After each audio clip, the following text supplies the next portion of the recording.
You already know what you want. That's the part nobody talks about. You're not confused. You're not unsure. You know exactly what you want. The promotion, the conversation, the opportunity, the boundary, the help, the yes. You know, but something stops you. Right at the edge of the moment, right when you could open your mouth and change everything, something pulls you back.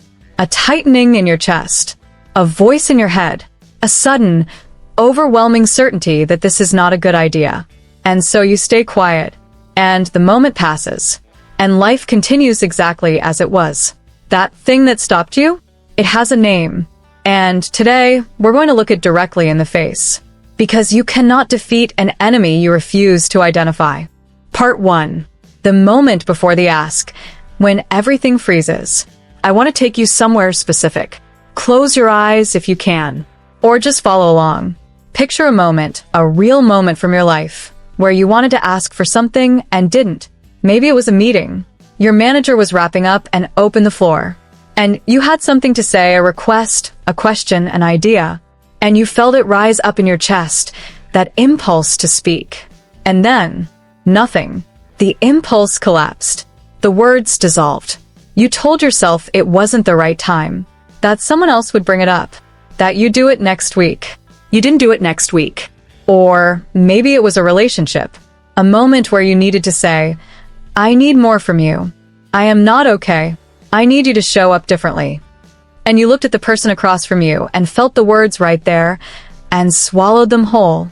Or maybe it was something smaller, a restaurant order that came out wrong, a charge on a bill that shouldn't have been there, a task at work that wasn't yours to carry, but somehow landed on your plate anyway. And you said nothing. Not because you didn't notice. Not because it didn't matter. But because in that fraction of a second, in that tiny, electric pause between thought and speech, something moved faster than your courage. Fear. Not the dramatic, movie version fear. Not the kind that makes your palms sweat and your heart pound. The quiet kind. The kind that wears a disguise. The kind that sounds reasonable, logical, even wise. That is the fear we are talking about today. And it is running more of your life than you realize. Here is what I want you to understand before we go any further. The fear of asking is not a personality flaw. It is not a sign that you are weak or timid or somehow less than the people around you who seem to ask without hesitation. It is a learned response. And anything learned can be unlearned. But first, you have to understand exactly what you're dealing with. Because most people who struggle with asking have only a vague sense that something stops them. They call it shyness. They call it introversion. They call it being private or humble or not being pushy. Those are labels. They are not explanations. The explanation goes much deeper. And it starts a long time ago. Real quick, if you haven't subscribed yet, do that right now and turn on notifications. This is episode 2 of the Power of Asking series, and every episode in this series is designed to hand you something you can use immediately. Episode 3 is coming, and it is the most practical one yet. It's going to show you exactly how to ask for anything without feeling awkward. You don't want to miss that. Now, let's go deeper. Part 2. Where the fear comes from. The origin story nobody told you. Let's go back. Way back. Before the job. Before the relationship.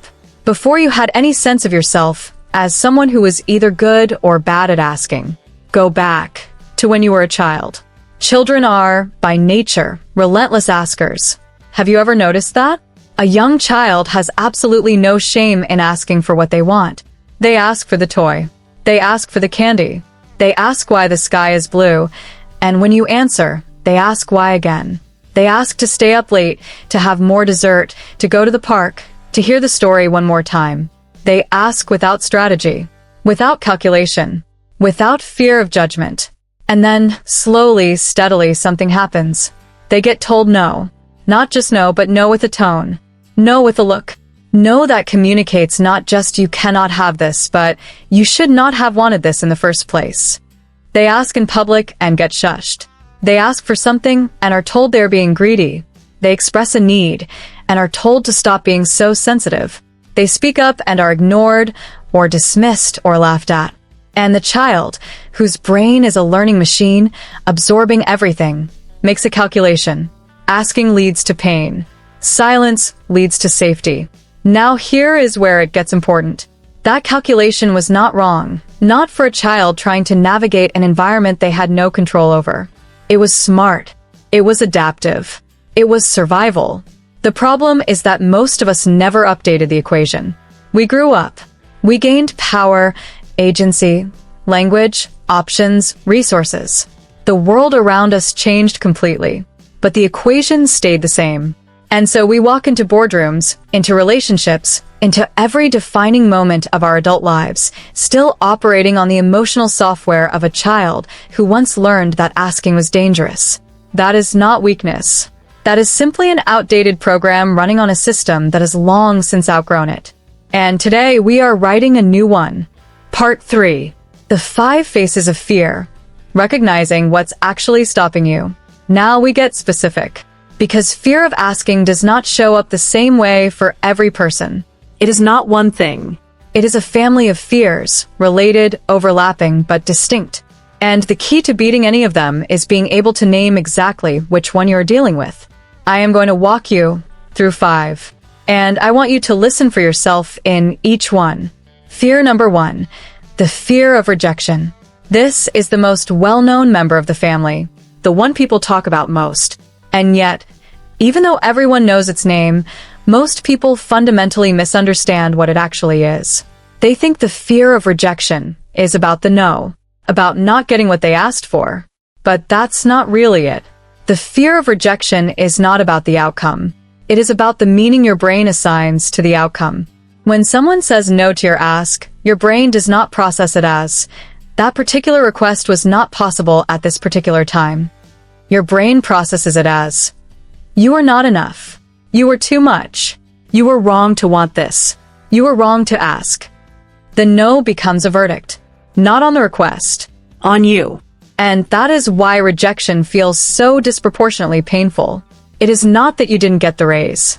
It is that your brain interpreted the no as confirmation of the thing you were already afraid was true, that you don't quite deserve it.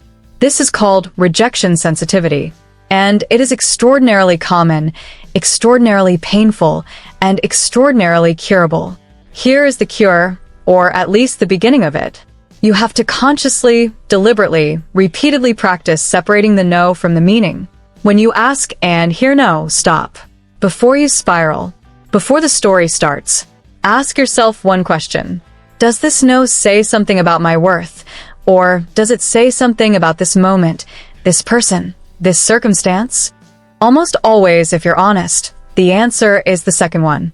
A no from your manager about a raise this quarter does not mean you will never earn more.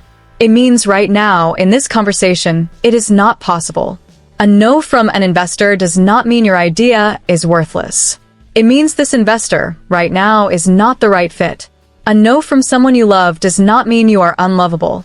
It means this person, in this moment, could not give you what you needed. The no is not about you. It is data. Redirect accordingly. Fear number 2.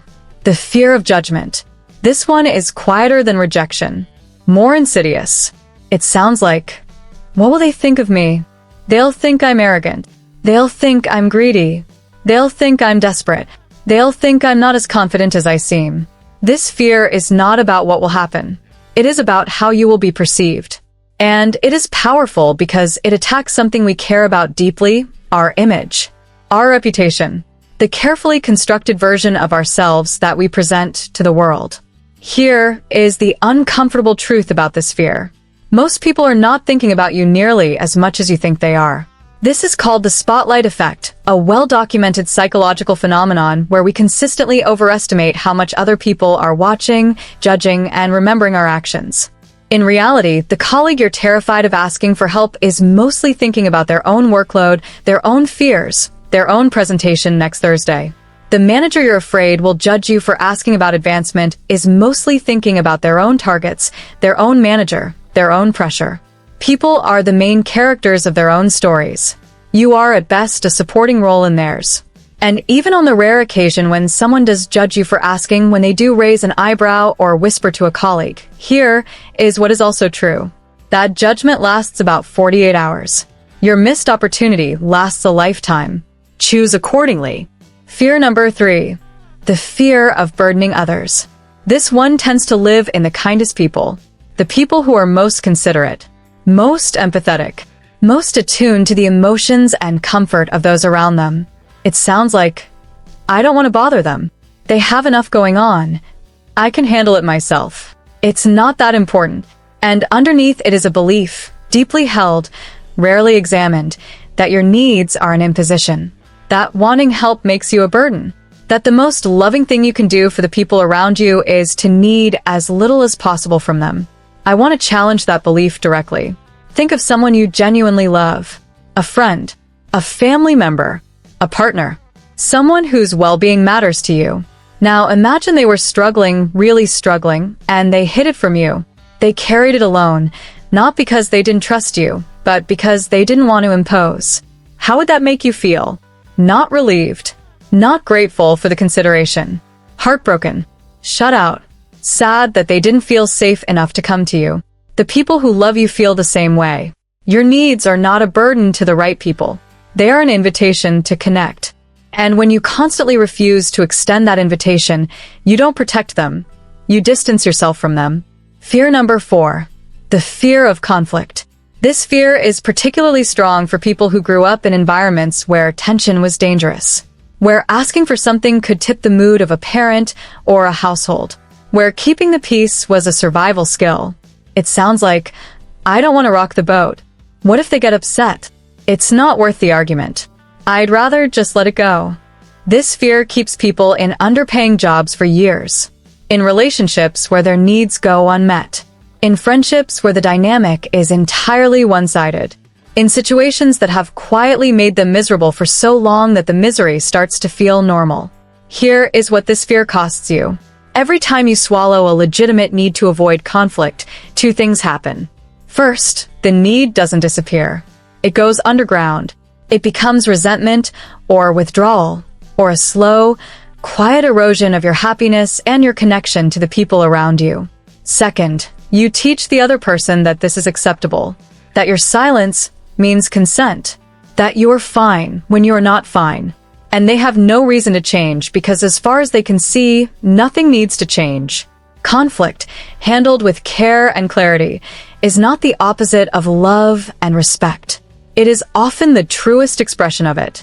When you care enough about a relationship to tell the truth, to name what isn't working, to ask for what you need, even at the risk of temporary discomfort, you are investing in that relationship in the deepest possible way. The absence of conflict is not peace. Sometimes it is just silence that has been mistaken for peace. Fear number 5. The fear of success. This is the most unexpected fear on the list, and the most important, because most people never see it in themselves. It sounds like nothing. It shows up as procrastination, distraction, sudden self-doubt at the worst possible moments. It is the fear that lives not in the asking itself, but in what the yes would demand of you. What if I ask and they say yes? What if I get the raise and now I have to prove I'm worth it? What if I ask for the opportunity and I actually get it and then I fail? What if asking works and now there is no more excuse? This fear is subtle, but it is real. And it traps people in a very specific way. Because if you never ask, you never have to confront the possibility that getting what you want might be harder than wanting it. Staying stuck feels safer than moving forward and potentially stumbling. But here is the truth about this fear. You are not afraid of failure. You are afraid of finding out what you are actually capable of, because then there is no going back to the comfortable story that your potential is simply untested. The yes is not the risk. The yes is the invitation to become who you were always meant to be. And you are ready, even if it doesn't feel like it yet. Part 4. How TO beat the fear. The practical rebuild. All right, we've done the hard part, looking the fear directly in the face, naming it, understanding where it came from, recognizing how it operates. Now we build, because understanding fear is only half the work. The other half is action. And action, as we learned in episode 1, is a skill, which means it is trainable, repeatable, and improvable. Here is your toolkit. Tool 1. Name it out loud. This sounds almost too simple, and yet it is one of the most neurologically powerful things you can do. When you feel the freeze, When you feel fear rising right before you are about to ask something, name it. Out loud if you can, silently if you must. This is fear of rejection. This is fear of judgment. This is the old story again. Naming an emotion activates the prefrontal cortex, the rational, decision-making part of your brain, and immediately reduces the intensity of the fear response. Neuroscientists call it effect labeling. You can think of it as turning the lights on in a dark room. The fear doesn't vanish, but it goes from a monster to a shape you can see and deal with. Tool 2. Shrink the moment. One of the reasons asking feels so paralyzing is that we mentally expand it into something enormous. We're not just asking for a meeting, we're asking for validation. We're not just requesting a raise, we're wagering our entire sense of worth. We're not just expressing a need, we're risking the relationship. The ask becomes the size of our entire life. Bring it back down. The meeting is 30 minutes. The raise conversation is one afternoon. The expression of a need is a single sentence. Ask yourself, what is the smallest, most concrete version of this ask? And then do only that. Not the whole mountain, just the next step. Tool 3. Reframe the worst case. Fear lives in the imagination. It projects worst-case scenarios and presents them as certainties. So, let's use the imagination productively. When fear tells you the worst possible outcome, let it finish the story. Don't cut it off. Follow it all the way through. Okay, I ask for the raise. They say no. What happens? I feel embarrassed. I probably feel like going home early that day. I might feel awkward around my manager for a week. Then what? Life continues. I still have the job. I still have my skills. I still have every option I had before, plus now I have information about what it will take to get there. Is that survivable? Yes. Absolutely yes. Most worst-case scenarios, when you actually follow them to their conclusion, are survivable. Uncomfortable? Yes. Painful? Perhaps. But survivable? And survivable is the only criterion that matters. Tool 4. Build a fear resume. This is a practice I want you to actually do, not just think about. Do. Take a piece of paper or open a note on your phone and write down every hard thing you have survived. Every time you felt terrified and did it anyway. Every time you were told no and kept going. Every time the ground disappeared beneath you and you found your footing again. The difficult conversation you had that you thought would destroy everything and didn't. The rejection that felt fatal and wasn't. The risk you took when you had no guarantees and discovered that you were stronger than you knew. This is your fear resume, not a resume of achievements. A resume of survival, of courage, of resilience you didn't know you had until you needed it. Read it when fear tells you that you cannot handle what asking might bring. Because you can. And you have. And this document is the proof. Tool 5. Use the 10-10-10 rule. Before you talk yourself out of an ask, run this quick mental calculation. Ask yourself 3 questions. How will I feel about this in 10 minutes? Probably nervous. Probably a little relieved I spoke up. How will I feel about this in 10 months? Probably glad I asked. Maybe things will have changed because of it. How will I feel about this in 10 years? I almost certainly won't remember the fear, but I will remember whether or not I asked.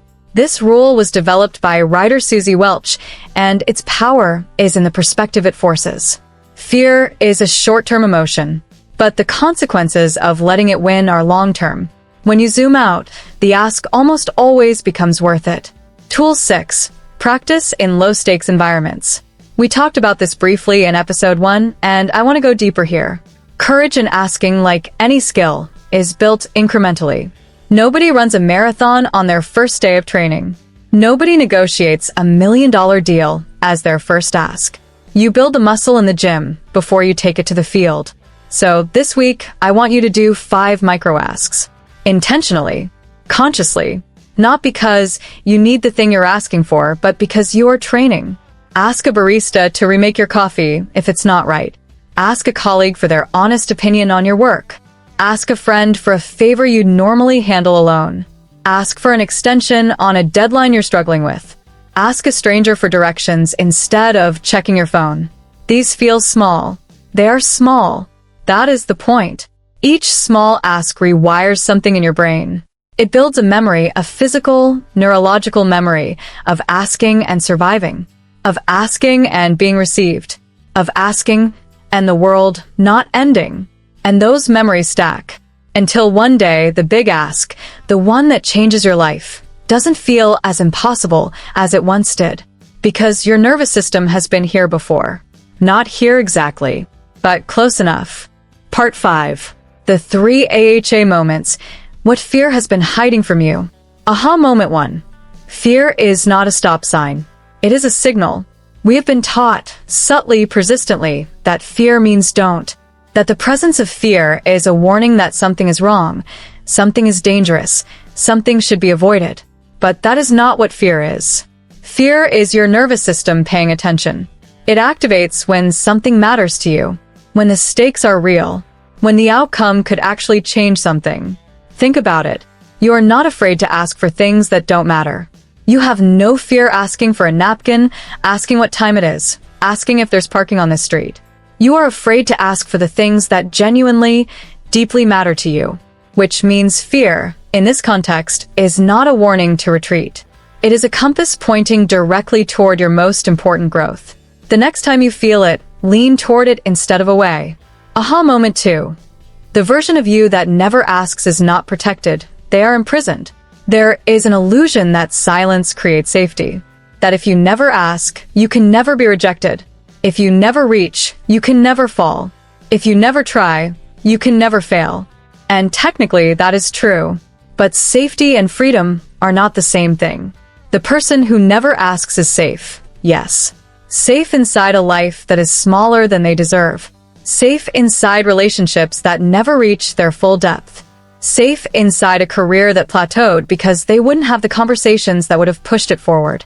That is not safety. That is a very comfortable, very quiet cage. And you have always had the key. Aha moment 3.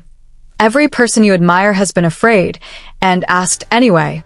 I need you to stop believing that the people who ask boldly are fearless. They are not fearless. They are afraid, and they ask anyway. The entrepreneur who pitched an idea everyone thought was crazy, they were terrified. Their voice shook in the first 10 seconds. The person who asked for their worth, their heart was pounding. They rehearsed it 3 times in the bathroom mirror. The person who told someone they loved them first, they had no guarantee. They were completely exposed. Courage is not the absence of fear. Courage is what happens when you decide that what you want matters more than the fear of not getting it. That is available to you. Right now. Today. You already know how to be brave. Your move. We have covered a lot of ground today. We trace the fear back to its origin, the childhood moments where asking led to pain, and silence felt like the smarter choice. We named the 5 faces of fear: rejection, judgment, burdening others, conflict, and the quiet fear of your own success. We built a practical toolkit, 6 tools you can use immediately to recognize fear, reduce its grip, and choose differently.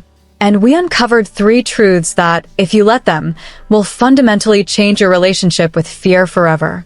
But here's the most important thing I want you to take from today. Fear is not the enemy. Avoidance is.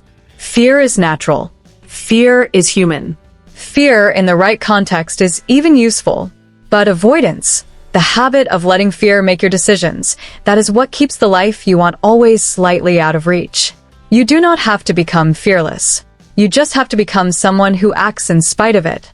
And every time you do, every single time you feel the freeze and ask anyway, you become a little more of that person. Not all at once.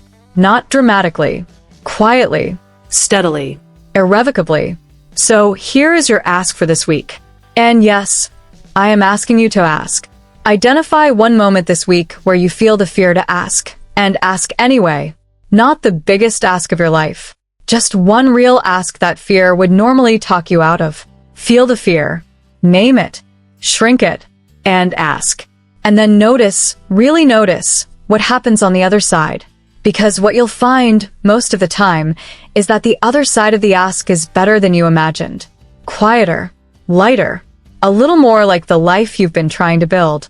If this episode helped you see something in yourself you hadn't named before, share it. Send it to the person in your life who you know is holding back, who you know is sitting on asks they're afraid to make.